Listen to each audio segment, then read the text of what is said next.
There we go. There we go. Sorry, Yeah. guys. We had a little bit of an internet connection. Must have been COVID. We mentioned COVID and Comcast died. So I guess one of my questions was, being that COVID happened, you don't have the cruise ships. And most importantly, the people that were there already were mostly out of towners supporting service industry. How does that look? Oh yeah. We have no idea. Right now, most places are shut down. Like you and I were talking about before, the roads are blocked. You literally could not drive to Key West without some kind of proof that you had business to do down here. And so, I mean, the cruise ships are definitely something that is being discussed a lot in Key West right now, as far as it's giving everybody a chance to stop and think about it, but also I think to like you're saying, there's a little bit of the convenient excuse of, oh well, cruise ships are dangerous. Now we know cruise ships are dangerous. Oh, here's a great reason for us to not allow them in Key West. So that, I mean, man, all these arguments, that they're too perfectly good sized, all the arguments. There is money that comes into town from the cruise ships, but is the impact of having that many people come in, and the environmental impact and the social impact and everything, is it worth the money? And that's definitely a discussion that's happening. I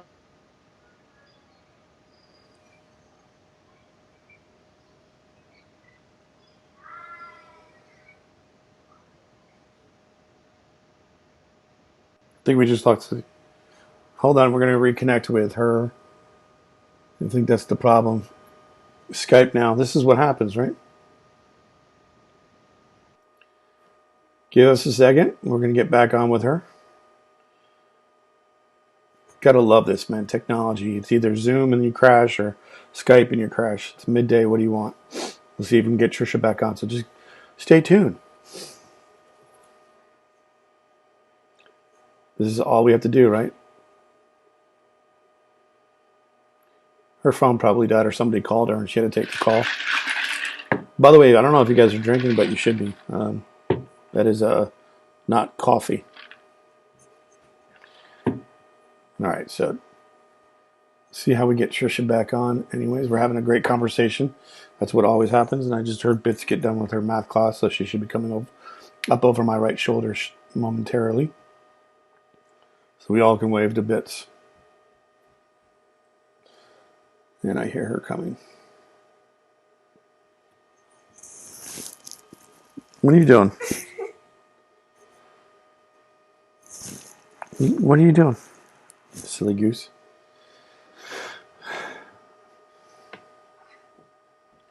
Okay, unfortunately, what I wanted to talk about with Trisha more and more is, hi Bets,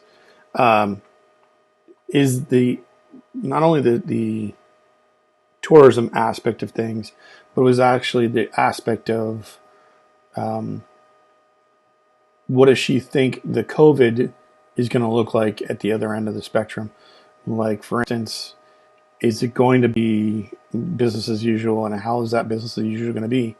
Or what are her plans to get to that level to reopen? It says that she's connecting, so hold on. So we'll see if we can get that to ask those questions. Thanks for sticking with us. I just noticed. You notice she's wearing a tutu?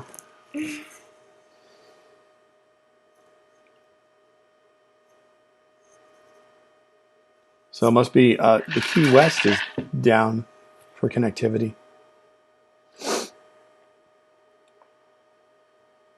And plus the locally sourced stuff there. By the way, what she did tell me in the background when you guys weren't able to hear the conversation, they've turned away 6-day, meaning the police department for Monroe County. They've turned away 6,500 cars to go down to the Keys. People trying to get in. The only way that you can get in there is if you own residency down there, or if you have a way to say, hey, so-and-so's got this. So I think she's back with us, possibly. I just saw it go back on. Possibly. There we go. I hear you. My iPad overheated, so... Ooh, it's because you're out in the sun. Moved inside now. Yeah, sorry about that. That's The hysterical. dog says hello. Oh, that's hysterical. The iPad overheated. It's hot out there. It's 88 Yeah, degrees that's what I was today. telling you about. It was 88 degrees up here at Yeah. least. So what we were talking about was the cruise industry and how that's going to look. And, we also talked about behind the scenes. You mentioned the 6,500 cars that we're trying to get in. We also talked about, wouldn't it be a great excuse if you're not making money, right? And you have a lease. And it'd be a great excuse to go, I'm sorry, I'm breaking my lease because COVID decimated my industry and what I was doing. So I have to leave. Do you find out that you see a lot of that possibly happening, especially down there? Absolutely. Or, I mean, if anything, like we were just saying, that the QS restaurant community is very tight knit.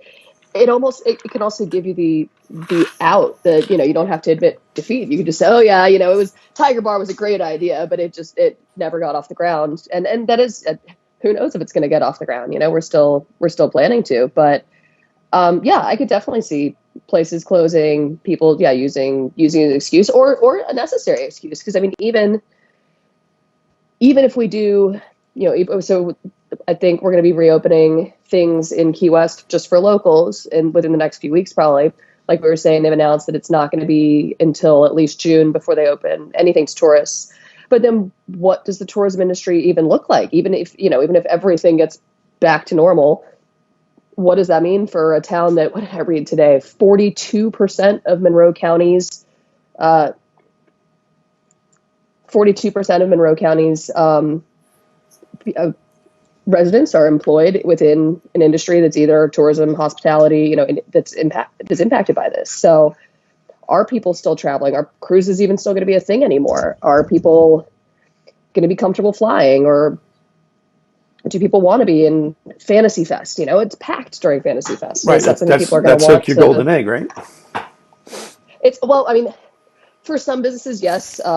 Not for us. People aren't looking to dine out during Fantasy Fest, but it trickles down. The bartenders make money and then they come spend it at Firefly. So, we'll definitely have to see what tourism means and the hotels and what people are looking for. We can be optimistic and say, well, if people aren't looking to travel internationally and people don't want to be flying, well, Key West is about as tropical as you can get without getting on a plane. So we can be optimistic about it. I know my landlord for Tiger Bar is one of the big landlords in town, and they were saying they're really hoping for like a strong 4th of July. Like that's kind of where we're. So that's what he's looking at as That's, far and as I don't know if that's an official position of right, theirs right. But or just who it's I was just speaking he's with, but hoping. yes, it will kind of get things kind of back to normal in May, and then maybe start the process of reopening in June. But who knows what reopening looks like? Because I know Miami-Dade has a lot of cases, and 9,000 and or a little bit more we today. get a lot of people from up north in New York and everything. And so yeah, what opening up even looks like for us, because we only have the one hospital. So that's the real reason why Monroe County has been so isolationist and everything, is because we have 118 hospital beds.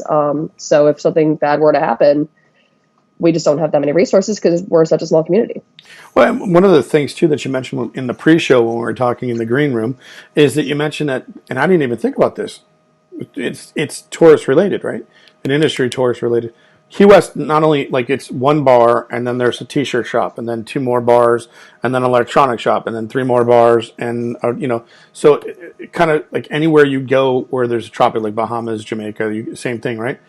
Uh, What about those industries? Because you never hear anything about the CARE Act, and you always hear about the restaurant bailout. You don't hear about their bailout, and that's huge. yeah, I have no idea. I mean, for retail and everything, and the t-shirt shops have their own bad reputation around here, just for being pushy with customers and everything. Right. But some of the other higher end retailers and all that, no, I haven't been hearing anything about, or even the hotels. I mean, the hotels are a huge employer of people in Key West, obviously. And so maybe it's just because I'm strictly restaurant focused right now. I'm sure there are things happening for other industries, but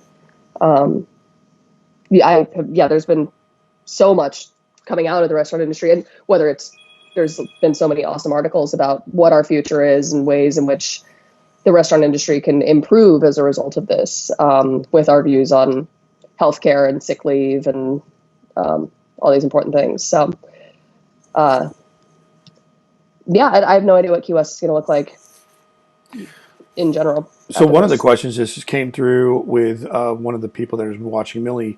She's asking, how are you doing getting government help? Like the PPP, the PPE. Have you had any issues or? So we're we're midway. We got approved for the PPP, so that's awesome. We have not seen it. So we did get approval before that first round of funding ran out, and I was just in contact with the bank yesterday, and they said everything's fine and still on track. They're just way behind, which is to be expected. But they've been awesome. I mean, our local bank, Centennial, they actually proactively reached out to me about it and said, "Hey, here's all the paperwork. Here you go." And actually, same thing with doing a mortgage deferment. Oh, good. They did the same after Irma. They reached out to me. You know, my landlord for Tiger Bar, once I asked them about deferring rent, they were receptive. But I will give Centennial Bank huge credit for the fact that they reached out and said, "Hey, here's the paperwork if this is something you want to do." So I did apply for one of the disaster loans for Tiger Bar. I'm not real optimistic because we didn't have any say. You know, we weren't open yet. So, you know, we'd spent all the money on everything necessary to open. I mean, I'm literally waiting on 2 signatures from the city and we can open Tiger Bar.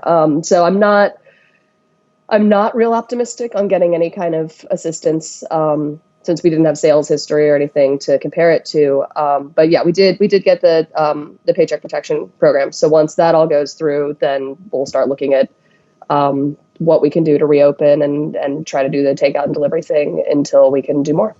Now you decided to close and not do takeout delivery. What was the cause of that? Was it more the city that caused that? Scooch, so not quite so backlit for you. Was it because of the city? What was that caused by?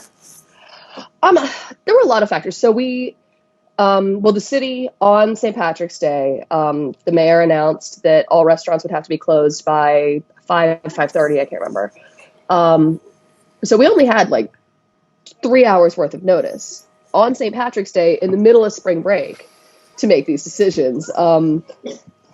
Most restaurants abided by it. And that was going straight to takeout and delivery. You know, they've been talking about the 6 feet, 50% capacity. Nope. They decreed at 3 p.m. on St. Patrick's Day that we would have to be closed by that evening. Wow. So most people complied. There was one restaurant group that very famously did not comply, and had all the spring breakers in the restaurants, but they, you know, everybody did eventually comply. So that for that first week, we tried to keep on as much staff as possible. I mean, I even had a manager come to me and say, "Hey, I know this is not in my best interest, but I think you should close. I don't think this is worth it." As every restaurant in town scrambled to try to go to the same business model. And, you know, when we still had tourists in town, all of a sudden, yeah, that night on St. Patrick's Day, the tourists are all walking around like, "Wait, what?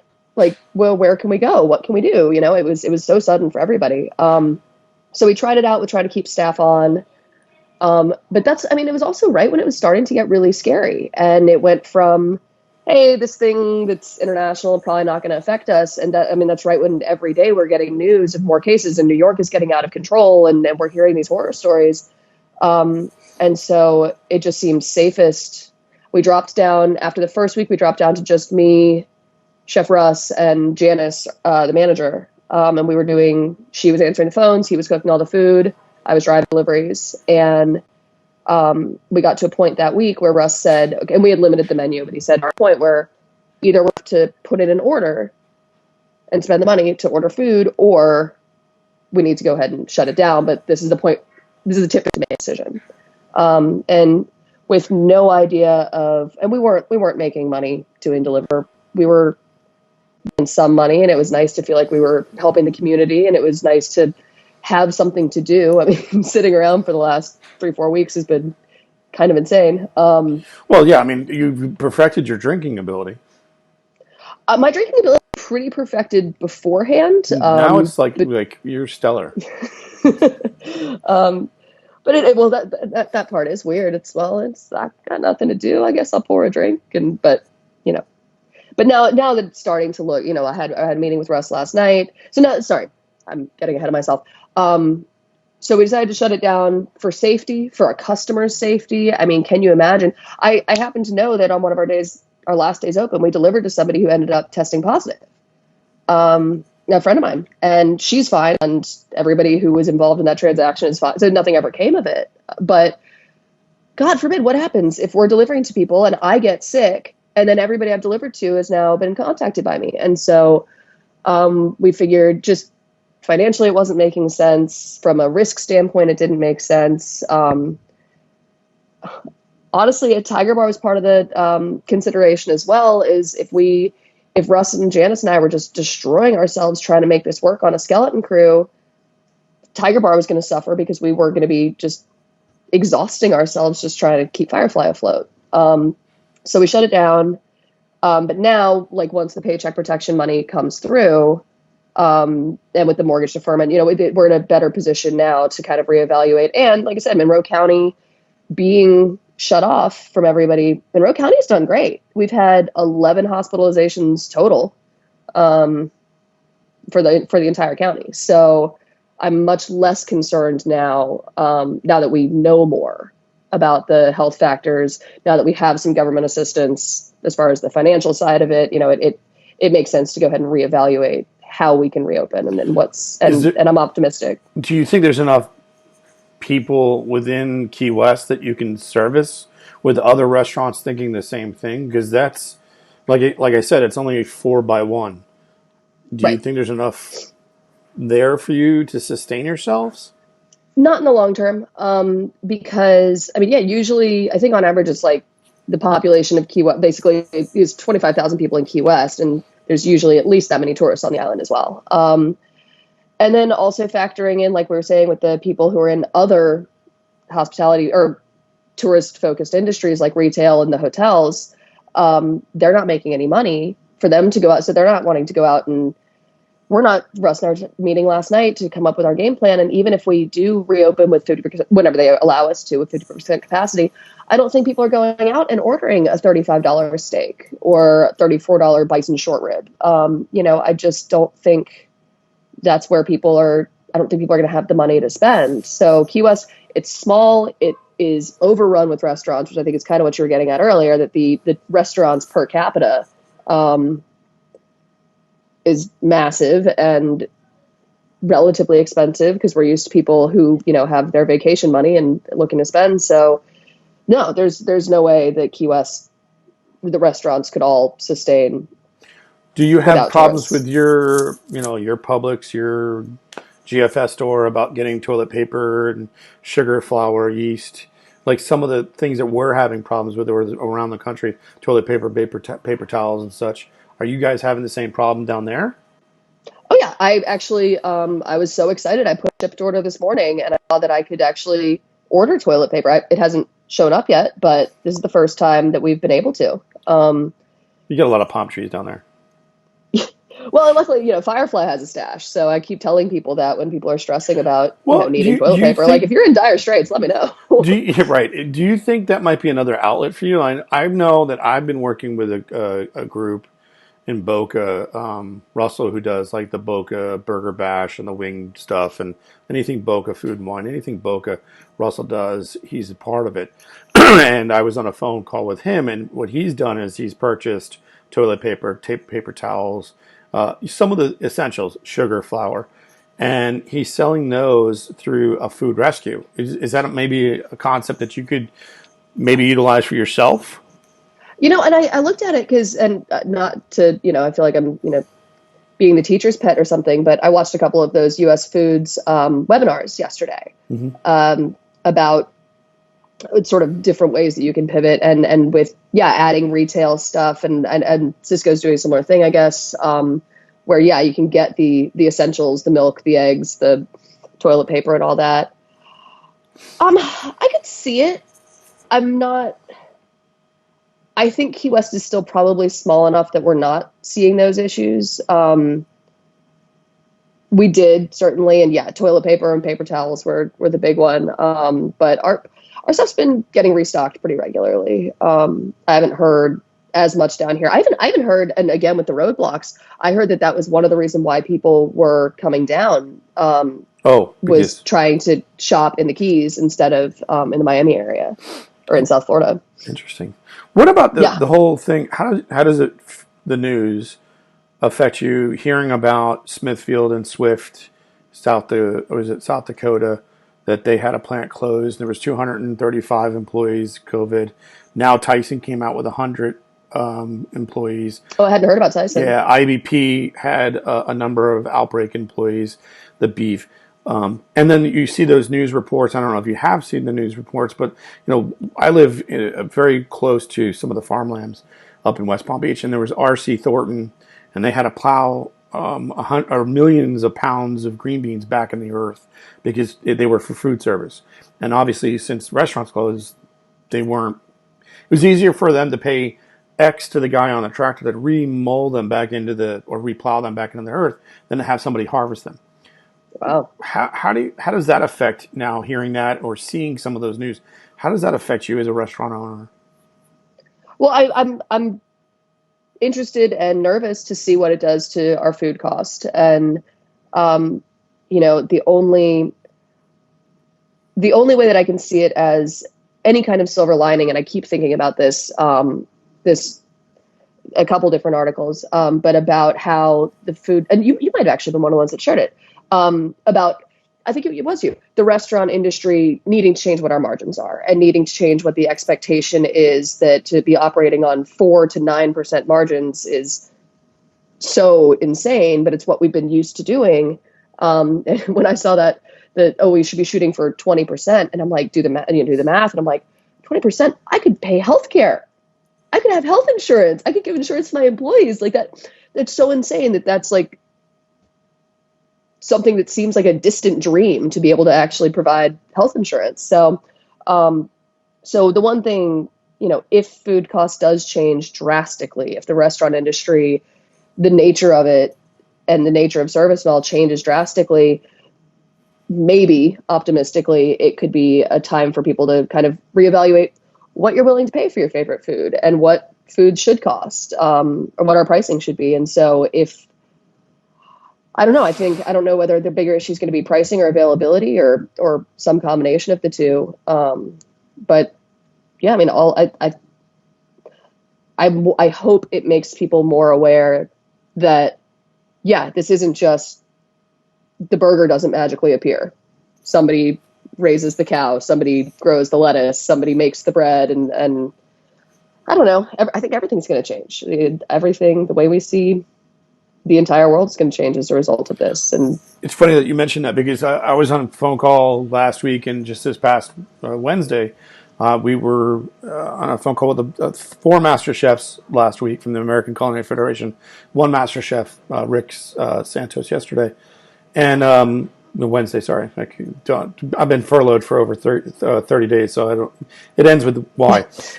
yeah, So it was interesting to listen to master chefs and what their predictions are, because that's what we're doing, right? This is like Las Vegas, not reopening as far as like the casinos are concerned, but this is like Las Vegas, like the odds, like how is it going to look? What is it going to look like? I personally think, this is just my thought process, I personally think there will no longer be such a thing as a buffet. And the reason why I think this way, I think ServSafe is going to change. I think the health code is going to change for us. I think personally, and you can you go through this with me, I think Yelp reviews are not going to be based upon, their food was really hot, it was wonderful, and blah blah blah. I think most of these critics now are going to be like, I saw the server touch their hair, or oh, wow, that yeah. kind of thing. You mentioned several times you don't know what it looks like. Have you started to think, do you need to change or morph into something that might be better for the future, and what that future might look like?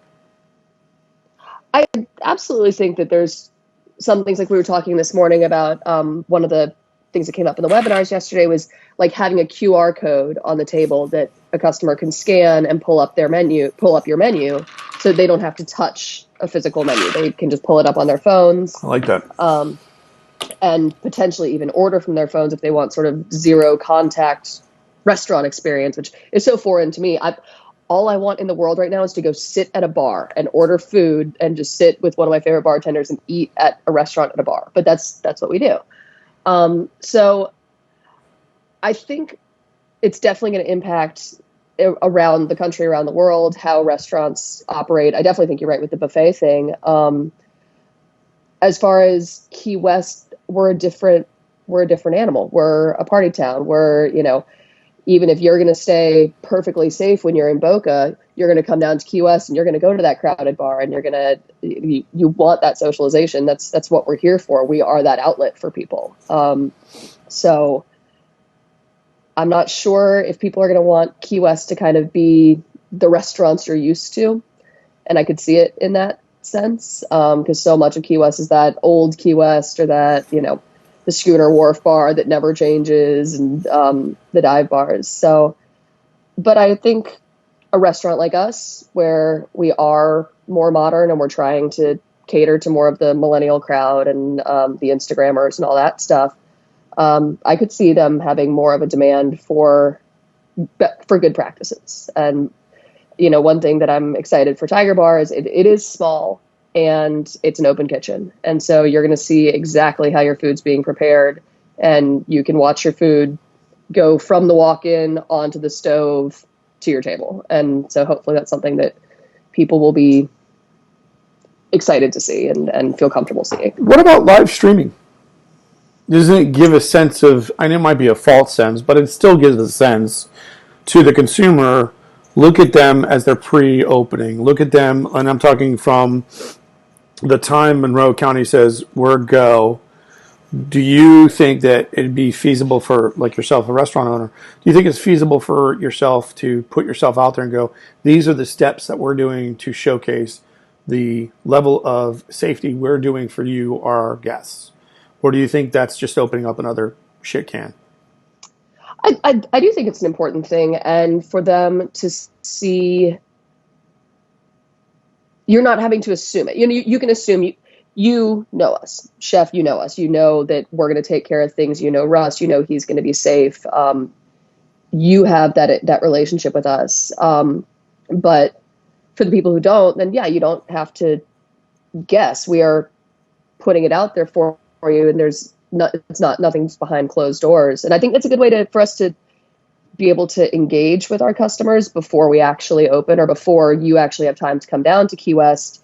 I know a lot of people spend a lot of time researching their vacations and looking at different restaurants and making their plans. And so if they get onto Firefly's Instagram and they see a fun video of us cleaning the restaurant, wearing masks, I think it's a great way to engage and differentiate, because there are restaurants in Key West that are not going to be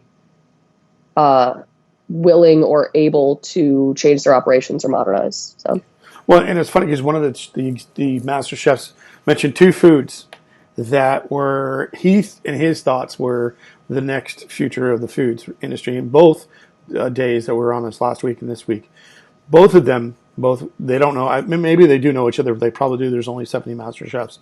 I know them because of being affiliated with the ACF. So Ron and Anthony both stipulated you'll see comfort foods as the next food, and street food, which is kind of ironic. Yes. Because all right, we're in. we just talked about your concept. Now, you mentioned that Russ is gravitating. He's a phenomenal chef. He's gravitated to the Asian street fare, right? But the problem is we have, and I'm looking for the right terminology. We have a lot of stupid people in the world that think coronavirus is coming from Corona beer. We also know that they think the acronym Corona, which is not an acronym, is a Chinese virus. How does that affect moving forward Tiger Bar and doing an Asian street fair? Do you think those people that need, that's why we have warning labels, do you think those people are going to be like, I don't want to eat there, there's Asian food?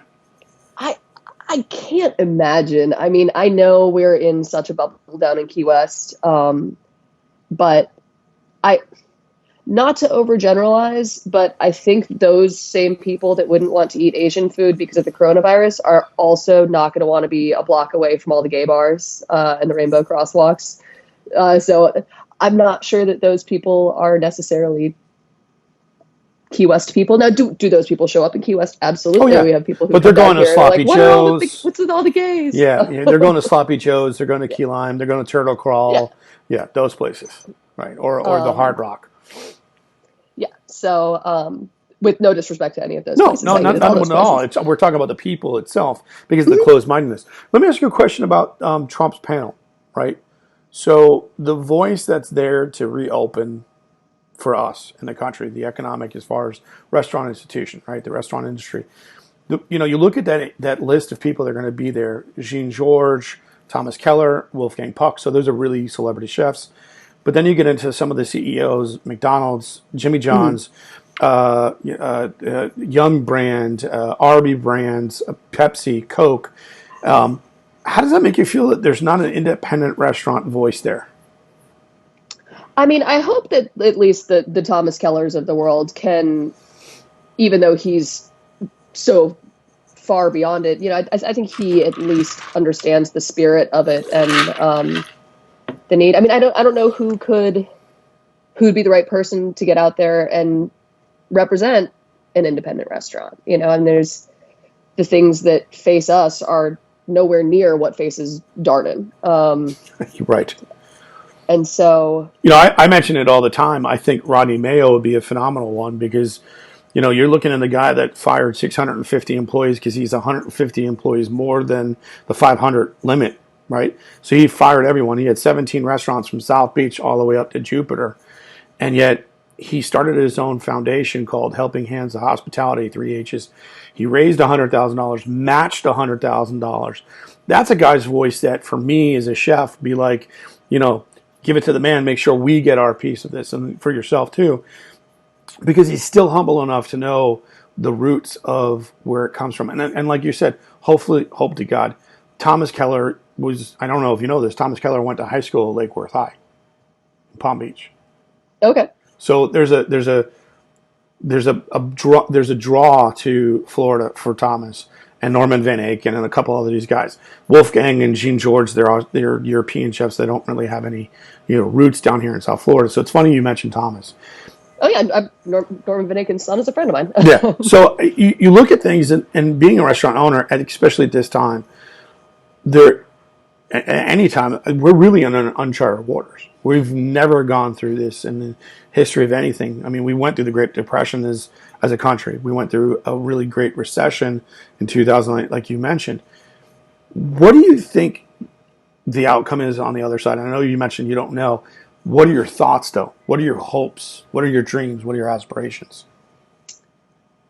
Like I said, I hope that if anything, if it just gets so disrupted, I hope that the restaurant industry can has a chance to reevaluate and reimagine the way that, whether it's people talking about if tipping should change or just how compensation should change and how price structures and everything, to help us take better care of our employees and change some of the culture around, like I said before, around sick days and all that. That right now, before, where it's like you find out after shift that one of your cooks is sick, and you're like, dude, why are you at work? But that's that mentality. They cut off a finger and put some super glue on it, put a glove, and keep going, and that's not right, and it shouldn't be that way. And that's where it's interesting with you saying Yum Brands and all that.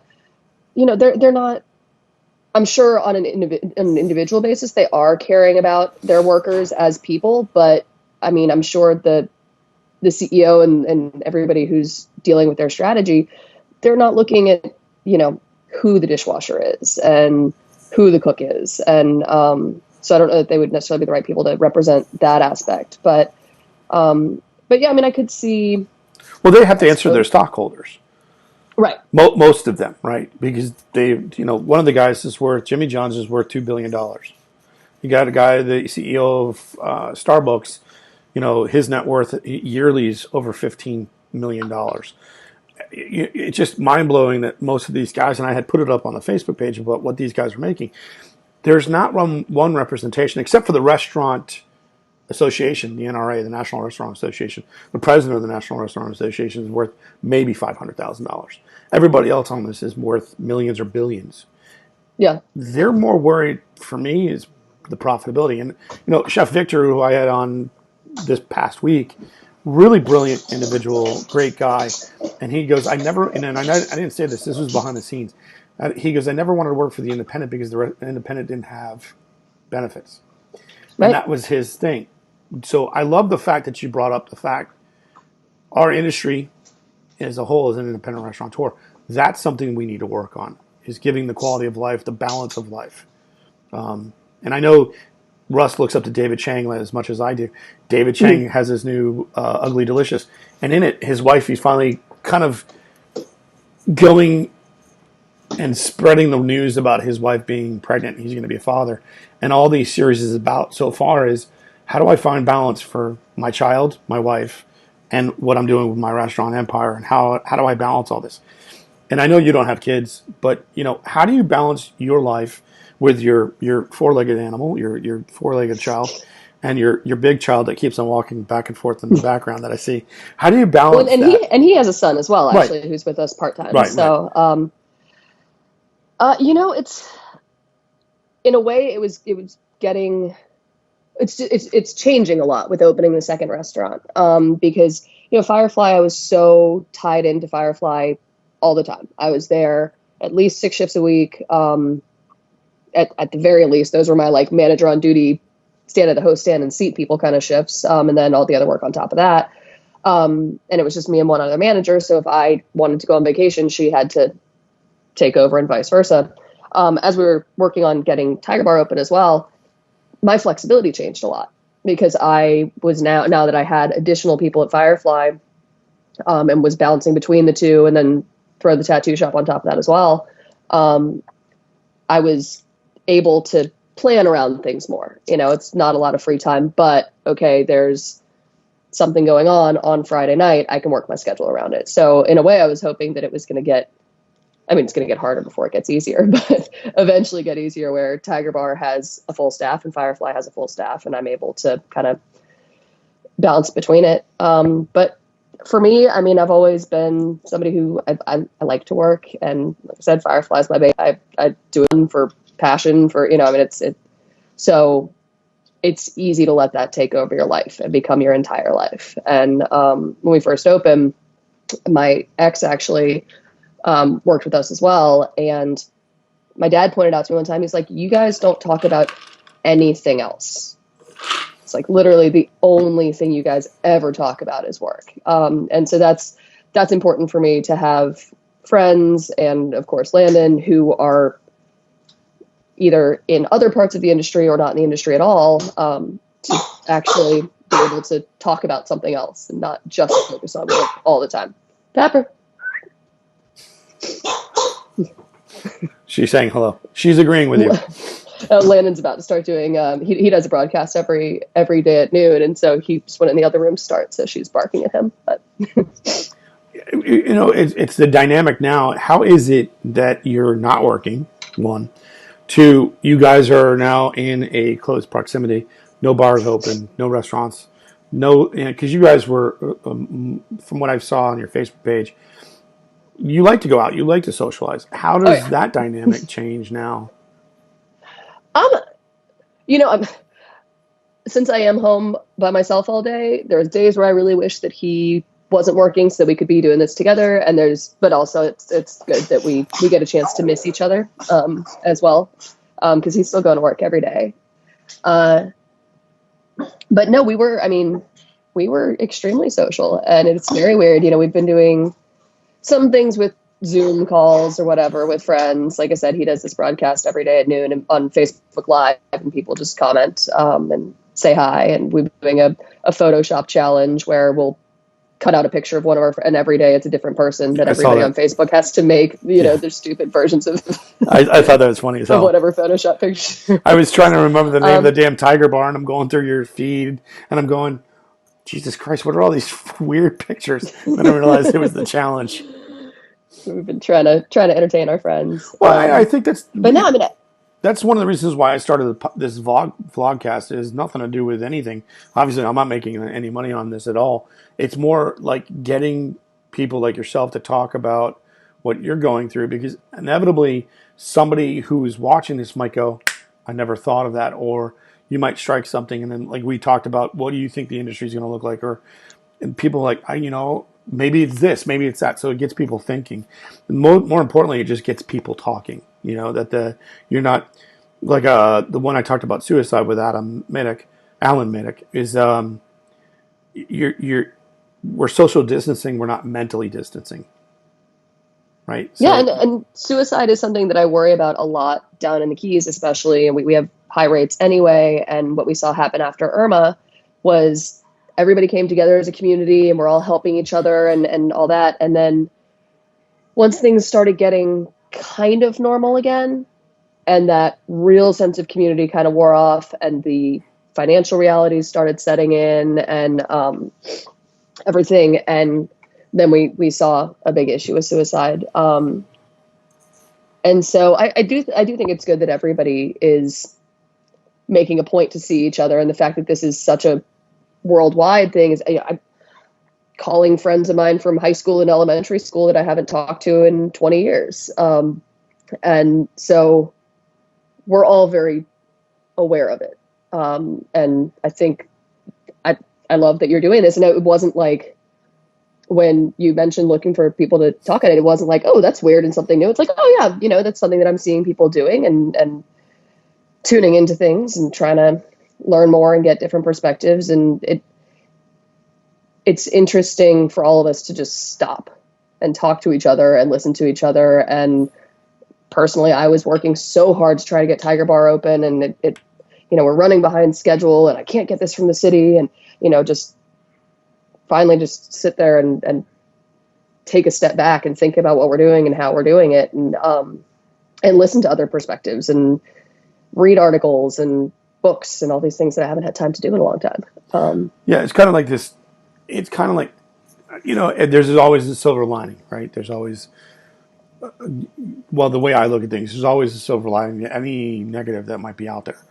And one of the I have to be an optimist. Yeah, you have to be. If not, you're done.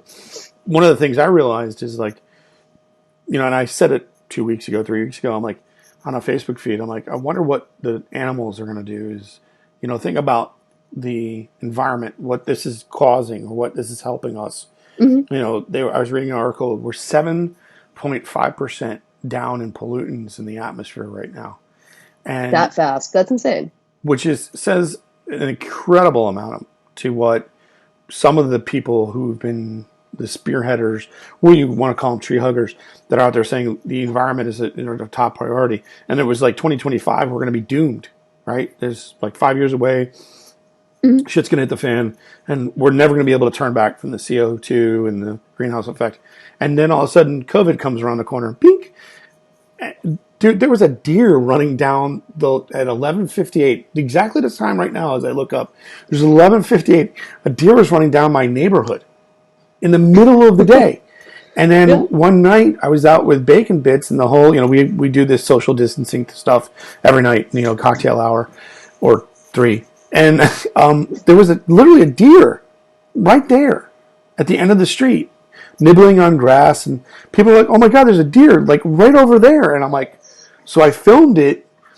A little unbeknownst to me, my daughter got the shit scared out of her because the deer went in between the houses, and my daughter was going this way and the deer went this way and almost hit her. But it was like 100-pound doe. And, wow. I've lived here for 7 years. And we knew they were around. We have a preserve on the back. We have gators and otters and boar and deer. We see it. But the not the social impact, not the economical impact, but the environmental impact of what this is causing to, not only the United States, but the world. I think it's huge. Well, and if the changes, if the world is rebounding that quickly with just this short a period of time of everybody pausing, it does, again, optimism, but it does make you wonder, okay, maybe we can fix this. I'm not going to say more easily than we thought, because obviously it's a pretty drastic measure, but things are rebounding fast. The water here is gorgeous right now. It is so clear. What about the coral reef, though? I have not been out on the reefs. I haven't really heard anything one way or another about the reef. I know we've had a huge problem, especially down in the Keys, about the bleaching of the coral reefs and especially the Great Barrier Reef. And that's more of global climate change, right? The global warming, Right. which Donald says there's no global warming. Nor did he say there was going to be a coronavirus here. And I digress. As long as you're taking your bleach pills, you're Right, good to right, go. right, right. Your So chewables. But, me personally, I wonder, and that was a comment that we were talking about during our cocktail hour last night. What do the coral reefs look like? I mean, I'm also on the board of directors at Reef Relief down here, which does a lot of coral reef restoration, mostly focused on education and advocacy. But we've been seeing some improvements, some reasons for optimism in the reef recently. I've not heard anything about the very recent time with no cruise ships, and I think that's what's going to impact Key West specifically more than our reef specifically would be the cruise ships. Well, here it is. We talked about this in the pre-show in the green room. You were outside. I'm like, oh my God, how are you outside? It's got to be miserable. You're like, yeah, it's muggy. All of a sudden, it just turned a corner and boom, it felt like summer. It's 89. I woke up, it was 81 degrees. Yeah, It's April still, right? It's still April? It's still April. yeah. My low tonight is 81, Right. which is, I guess that's about right for late April. That's kind of how last year was, where all of a sudden we went from Key West winter, which is like 70 degrees. 70 78. degrees. Yeah. 78. And then it won't drop below 80 again until November. But here's the thing. I've been a Floridian all my life, and we used to have seasons, right? We used to follow the same season as stone crab season. We used to be October 1 or October 15th to Mother's Day. Right after Mother's Day, shit hit the fan. We got warm. I remember going down after Andrew. It was like 34 degrees, 36 degrees. Like, it was like October. It wasn't August. It was like November. It was winter in Florida. It was like 34, 38 degrees down. And I was like, in Key West? No, that can be impossible. When's the last time it got really cold down there? I think the coldest it's ever gotten, and this is anecdotal, but I think the coldest it's ever gotten is like 48, something like that. This past, God, it's like time is so weird now. It's like, wait, was that this winter? Yeah, this past winter. I mean, I don't think it maybe got into the 60s a couple times. Yeah, I don't think we ever saw any of those like, oh God, everybody, break out the space heaters. I don't think I used a space heater at all this year. We don't have any central heat or anything like that. You don't need it down here. No, people are funny, like especially at the restaurants. We have the balcony, and people will be like, "What do you mean I have to sit outside? It's 65 degrees." And I'm like, "Man, if you were back up in Michigan, you'd be like, it's 65 degrees. This is great." Right. It's like when they wear Uggs when it's 75, which I don't understand. The thing about the restaurant industry, which is really corny and which is really wacky, is the people we deal with, right? And I mentioned it before. Do you think people are going to change the perception of what the way things are going to come, or a way to come, of how they're going to perceive restaurants? What do you think their demands are going to be?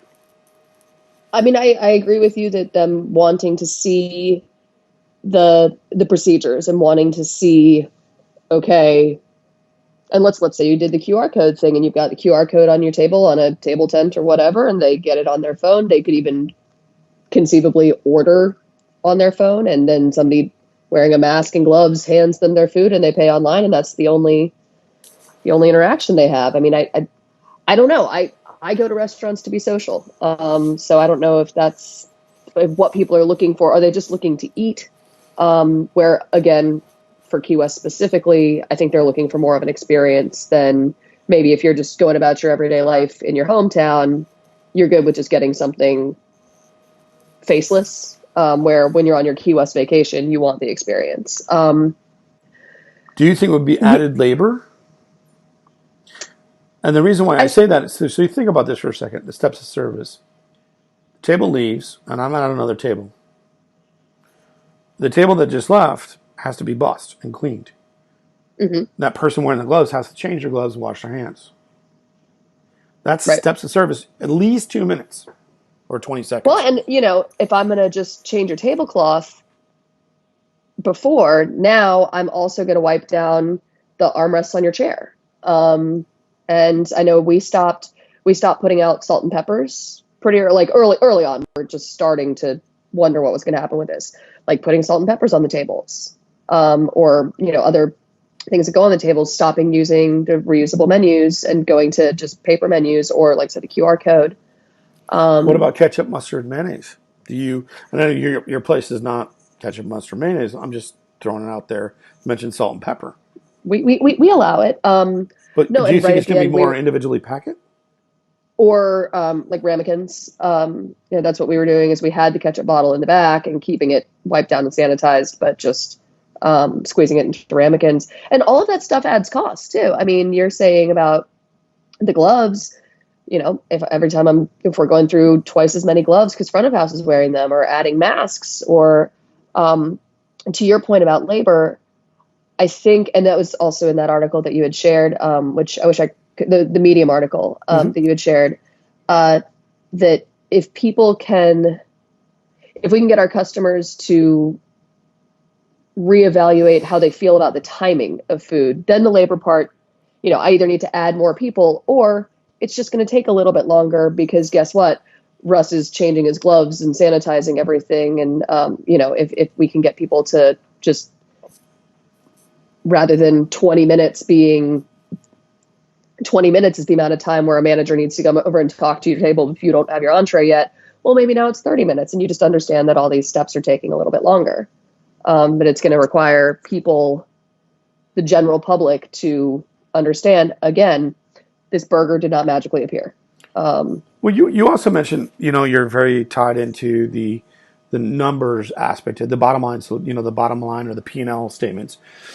And speaking of which, if they say you're going to reopen, but you have to keep this 6 to 10 feet or 10 to 13 feet, that it really hampers your ability to make money, because every space in the restaurant that's not generating revenue is causing you to lose money. And the perspective of you being the owner, how does that make you feel? Well, for me, like, just very specifically for me, both restaurants are pretty spread out. In looking to provide the experience, provide the food made from scratch and everything, Firefly is actually licensed for about 30 more seats than we actually use, because we wanted to, and so we could pack in more people into Firefly, but we don't, because we'd rather have the people have the experience. And Tiger Bar is the same way. But there are plenty of restaurants that are packed in. And yeah, for those people, I mean, I guess you can lower your labor costs by not having to put out as much food. But no, it absolutely. Because now I thought about this. It's such a hard thing, because I see both sides. I see keeping people safe. But yeah, you are preventing people from being able to make money. But here's the other thing, too, about it. So an 8-top walks in. You can't have the 8-top sit on top of one another like you would. You have to have an 8-top 6 feet apart, or 10 or 13, depending on what the CDC is specifying. So that 8-top inevitably can eat a tremendous amount of revenue. Yeah. Well, and I mean, our bread and butter is bachelorette parties. I mean, I get that booking for a table of 14 constantly. I mean, that's, for some reason, the bachelorettes have found Firefly. They know we can take big parties, and but are people, I don't know, are people still going to want to be going out and eating with a group of 14 people or 10 people? Is it going to be people keeping to the 2 tops that I've been quarantining with Landon for the last month, and so he's the only person I want to eat with? Or I see everybody being so excited to have the restrictions lifted that it's like, yeah, let's throw a party. But yeah, I don't know. Is the diner's behavior going to change? Are people, is Sunday brunch still going to be a thing? Are people going to want to go out with all their girls and get mimosas? I have no idea. And people still want that connection, obviously, or Zoom wouldn't be doing what it's doing right now, and House Party and Facebook. And, Facebook has been somewhat awful during this time, but also it's also our outlet. It's how we all can connect and see each other. Well, it's funny because Michael Jessa, one of the chefs for the American Culinary Federation, he actually sits on the chair as our certification. He just asked, do you think that all staff will be mandated to wear a face mask and regulations? I know in Palm Beach we're supposed to. I don't know about Monroe. You can talk to that. And then he goes on to say, at least till the vaccine is established. Um, Are you guys I under don't. any restrictions as far as when you go out? Do you need to wear a mask to go out in public? I know.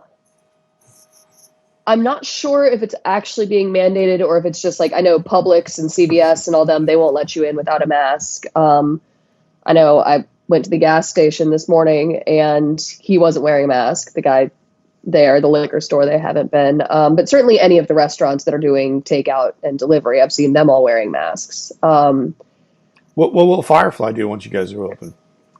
That's a good question. Well, And obviously, where I are you going to get your guess. masks? Um, I know we've been asking, or actually, that was one of the questions that came up with U.S. Foods yesterday. Somebody had asked if they were going to start carrying masks, and they said that they were looking into it, but in a way that wouldn't be detrimental to the healthcare people. What's funny, and I don't know if they're doing it in South Florida, but in Key West, everybody is wearing these fishing buffs for masks. And so everybody in Key West is walking around with a buff around their neck, and then you just pull it up when you go in somewhere and then take it back down again. But the problem is according to CDC requirements, Yeah, it's not. it has to be a 3 layer. So there's a company out in California called New Chef, Okay. and I can give you the information for Stella. Stella is she's the daughter of the founder of the company. They are actually making masks in the United States. They're 3 ply. One of the ply is a pocket that you put in a filter. Now, Oh, cool. her company being out in California, and you'll appreciate this, you can put a filter in there. Well, you don't have to buy a filter. She's like, buy a coffee filter. It Hmm. literally is biodegradable. And I'm like, that's brilliant. So I ordered a whole bunch for the Bacon Cartel, and I'm going to have my emblem right here. So when people are wearing the masks, they're going to have my Cool. logo on the side of the mask. So I'm thinking, if you have a Firefly logo, you can call her up, Yeah, send her the logo, and she can produce masks for you. Hence the ability for you guys to go ahead and send it. So actually, Michael Justice said, I just spoke to Stella yesterday. We may be working on something together. So Michael actually is doing the same thing. that's cool. No, I They, like the branded idea. yeah. That's So they did. What give happened people. was she came out with it. It's at ACF, Mhm. and one of my other members, the Lord's Place, Robert Coleman, who's my second vice president, he bought a whole bunch for his staff, and he showcased it on. And it's one of those things that goes around the ears, but it's the cloth, and Mhm. it goes around the face. Well, what's great about it is every day you can come home, you buy 2 masks, whatever. You go drop it in the water, you wash it, you dry it, put it on, and you go back out to work. So it's a reusable, and it doesn't That's affect awesome. right. It doesn't affect the like you said, the healthcare workers. I do have another source, National Chef Supply. They were getting in between 25 to 50,000 N95 surgical masks in every 2 days. So he's Wow. got another. That's another source for people when they do open up. But again, that's surgical masks. Right, and I So don't know that I see the N95. What they've been doing in Key West is actually all the drag queens who are out of work have been producing masks, like which the, is the awesome, sewed ones. Yeah, right? that's been the big thing down here is all the homemade masks. And like I said, yeah, the fishing buffs, but with I know you say coffee filter. The other one is I guess microfiber cloths is what we put on the inside of ours. Right, and there's another one. There's the neoprene that has the filter in, but you can't get those. If you go on Amazon right now, your wait is June 30th. Wow. So as the restaurant industry, as Michael was pointing out, Chef Michael was pointing out, how do you try to support your staff? And you were talking about the supplier, U.S. Foods, and maybe Cisco, Gordon Foods, and Cheney Brothers, and all the other different suppliers. They're now trying to get into it because that's the realm. I mean, retail is the realm, right? Retail is up 35%. Yeah. Independent restaurant is around 65, maybe even 85% down. So how are these broadliners getting the supplies? Like we talked about earlier, IBP, Smithfield, Swift, and Tyson, who've been hit by coronavirus. How is it going to affect the trickle down effect? I think somebody was saying earlier was the trickle or butterfly effect on the economy. That once this happens and the poop hits the fan and we can't get the food, how does that look for us? Yeah. I don't And know. on top of And that, add on reopening 52,000 hotels. And I know there's 47,000 registered Chinese restaurants in the United States. So just flipping the switch and saying we're open, and those two beings, entities, open. What does that look like for Firefly when they try to get food? I don't know. Luckily for us, being small and being independent, we can make changes quickly. And so if we can't get that pork belly, we're going to replace it and change the menu, and we print out new menus and we're done. And it's not like we're a chain that has to, if Chili's can't get their baby back ribs, it's going to take, it takes them, it's a lot harder for them to pivot than for someone like us, that we can just say, all right, well, that one, sorry, we can't, I mean, God, if we can't get chicken anymore and I can't do fried chicken, that's people are going to be sad about that.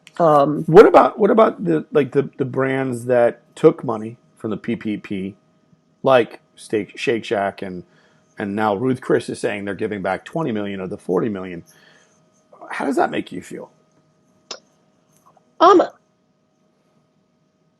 and I don't know a ton about which ones were doing it through franchises and stuff. But I have to, like we were saying earlier with Yum Brands, they're thinking about their shareholders. They're not thinking about the guy doing the dishes. If Ruth's Chris is using the money in the way that it's intended to be used to help keep their staff on, if if that money is helping the individual workers, I'm glad that I'm glad that that was available to them. If somebody like Shake Shack is able to, okay, never mind, we're not going to give the money to our shareholders, we're going to give the money to the individual franchises to then pass on to their people to keep the individuals employed, then I don't think it's inappropriate for them to have taken it. But if they have other options available to them, I was afraid of that from the beginning, and I'm actually really glad that I applied for the PPP program when I did,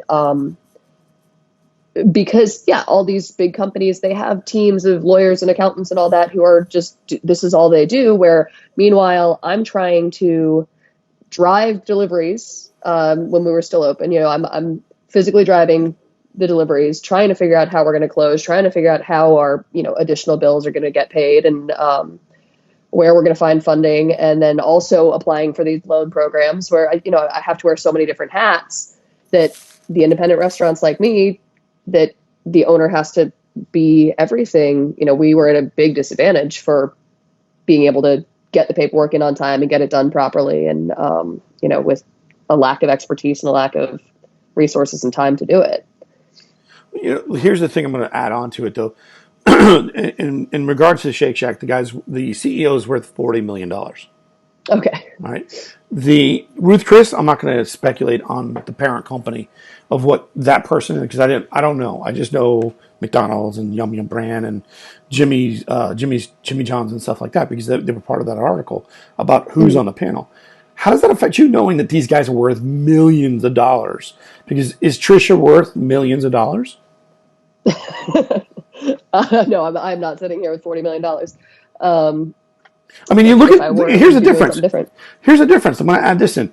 You've got people like the guys who own Shake Shack, who's the CEO, who's worth $40 million. Then you got a guy over here who's the Texas Roadhouse. He says, I'm going to forfeit my income and my bonus, and I'm going to make sure that goes back to the employees.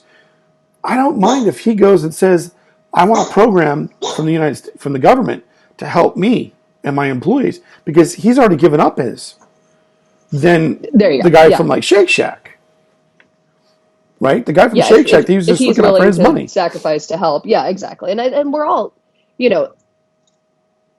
advice that I got when we were first deciding whether or not to close was you can't bankrupt yourself trying to help everybody else, and you can't bankrupt the company and not be able to reopen, and you can't bankrupt yourself to try to prevent that from closing, because you're going to just destroy everything. But that's not the same thing. Yeah, for the independents, it's okay, how is my individual finances going to help make this stay afloat? Yeah, if he's sitting on $40 million and taking the government assistance, then that's just not even in the same realm. Right. It kind of like, really, like I was reading today, and they made the announcement with Chris, and they said, "Oh, we're going to give $20 million back." I'm like, wait, they took 40, and people are like, "Yay!" No, no, no, they took 40, guys, and it's how quickly the population forgets about certain things in Hmm. regards to it. Um, I know it's getting a little late, getting into lunch hour, and you've got lunch to make for yourself, and the French bulldog.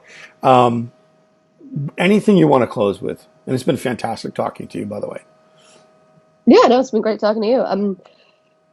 Yeah, no, I think it's an interesting time for all of us everywhere, and I'm glad that I'm as much as I'm sad that you're not going to be able to come down to Key West for a couple months. I'm glad that everybody's trying to keep us safe down here and do what's right for our county, because what's right for our county is not right for your county, and so I'm glad that they're keeping us safe, even though it's going to hurt. It's going to be tough on the Key West economy. So hopefully, once everything comes back and is back to normal, everybody come see us.